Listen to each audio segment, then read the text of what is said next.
दोस्तों आपको याद है ये वीडियो? ये चीतास इसी तरीके से मरते रहेंगे और सरकार और नए चीतास को इंपोर्ट करती रहेगी, क्योंकि उनके अनुसार इस प्रोजेक्ट का पर्पस चीता को वापस लाना नहीं है, बल्कि एक पीआर एक्सरसाइज करना असली पर्पस है। आखिर क्या कारण है इसके पीछे? प्रोजेक्ट चीता क्या सक्सेसफुल हो पाएगा? 2 साल बाद ध्रुव राठी का ये प्रोपेगेंडा फेल होता हुआ नजर आ रहा है, क्योंकि 1952 में जिस चीता को भारत में ऑफिशियली एक्सटिंक्ट डिक्लेयर कर दिया गया था, आज फिर से उसी चीता ने फलना फूलना शुरू कर दिया है। कूनो नेशनल पार्क में नमीबियन चीता आशा ने 5 हेल्दी कब्स को जन्म दिया है और अब भारत में चीता पॉपुलेशन किसी टाइम पर 0 से 35 पहुंच गई है। इंटरेस्टिंगली कांग्रेस से लेकर के ध्रुव राठी से लेकर के राजदीप सरदेसाई तक सबने कितने हथकंडे अपनाए थे ये विश्वास दिलाने के लिए कि नमीबियन चीतास को भारत में लाना बस एक तमाशा है। बट अब ये सारे के सारे पिन ड्रॉप साइलेंस बनाए हुए हैं। असल में चीतास को भारत में रीइंट्रोड्यूस करने के लिए सबसे पहला इनिशिएटिव सितंबर 2022 में लिया गया था, जब पीएम मोदी ने नमीबियन चीतास का पहला बैच कूनो नेशनल पार्क में रिलीज किया था।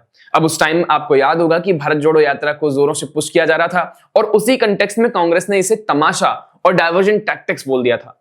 जयराम रमेश तो इतने आगे निकल गए कि क्रेडिट ही मांगने लगे, कहने लगे कि ये आइडिया सबसे पहले हमने 2008-9 में प्रपोज किया था, लेकिन वो क्या है ना, तब सुप्रीम कोर्ट ने इस प्रपोजल को रिजेक्ट कर दिया था। उस टाइम पर सुप्रीम कोर्ट ने यह बोला था कि यूपीए का आइडिया पूरी तरीके से गलत है। खैर, कुछ ऐसे ही क्रेडिट क्लेम्स ये राफेल को लेकर भी करते हैं, तो इन्हें करने दीजिए। 2023 में आते आते जब कुछ चीतास की डेथ हुई, जो किसी भी रीइंट्रोडक्शन प्रोग्राम में कॉमन होता है ड्यू टू एनवायरमेंटल चैलेंजेस, तब ढाकर साइंटिस्ट जयराम रमेश ने फिर टारगेट किया। कहा कि साइंस कहां है, ट्रांसपेरेंसी कहां है, इग्नोरिंग द कॉमन प्रॉब्लम्स जो ऐसे प्रोजेक्ट्स फेस करते ही हैं। ध्रुव राठी से लेकर के राजदीप सरदेसाई तक सब इसी धुन में थे कि ये प्रोजेक्ट फेल्ड है।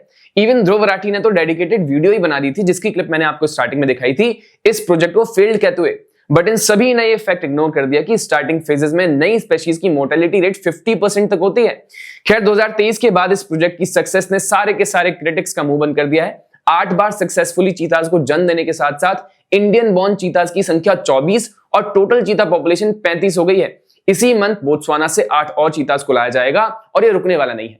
खैर, कांग्रेस और उसकी पलटन अब ना तो कुछ बोलने की हालत में है और किसी भी प्रोजेक्ट को अप्रिशिएट करना तो इनको आता ही नहीं है, तो इनको चुप रहने दीजिए, हम सेलिब्रेट कर लेते हैं।